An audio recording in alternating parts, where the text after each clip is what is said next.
kaibigan. Marami ring makakaalala mga ngailangan.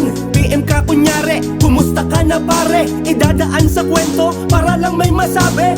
Uy, kumusta ka? Saan ka na nakatira? At pagkatapos mo uutangan ka lang pala. Akala mo kung siyang sa'yo kaya inaalam. Meron palang sadya sa'yo kaya nagparamdam. Pag di mo natulungan, ikaw pa ang masama.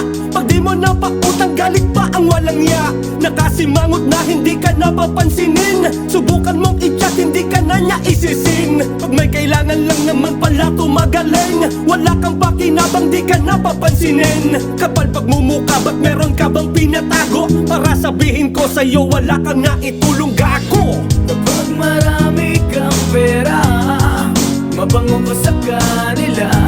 Pero kapag wala ka ng pera, wala ka ng halaga. Mga taong nasa paligid mo, pera ka na nila. Wala kang kwenta kung wala kang pera.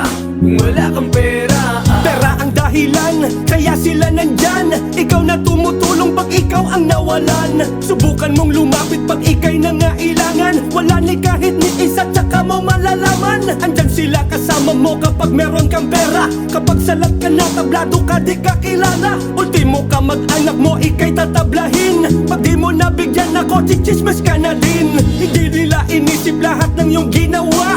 Lahat ng naitulong mo, lahat baliwala. Ganyan na kasama ngayon, tingin nila sa'yo. Mapera ka na daw kasi inggit sila sa'yo. Galit sila kasi hindi mo na nabibigyan. Magaling lang sila kapag iyong naabutan. Ngayon alam mo na kung ano ang mahalaga. Hindi ikaw kundi ang pera mo sa iyong bulsa. kapag marami kang pera, mabango ka sa kanila.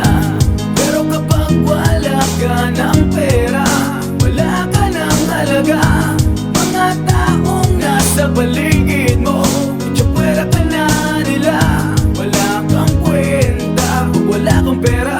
Kung wala kang pera, Kapag wala kang pera, ikaw ay tae-tae. Kapag ika'y may pera, nasa'yo ang papuri. Tingnan mo sa paligid, mga taong walang pera. Kung alipustahin ng mga taong mapipera. Di ba napakaliit lamang ng tingin sa'yo? Di ka papansinin pati na kamag-anak mo. Pera mahalaga, yan ang totoo. Paano ka mabubuhay sa ibabaw ng mundo?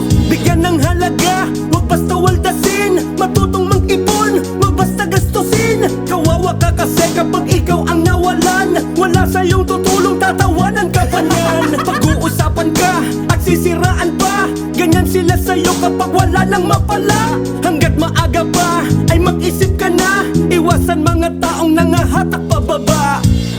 kapag marami kang pera, mabango ka sa kanila. Pero kapag wala ka ng pera, wala ka ng halaga. Mga taong nasa paligid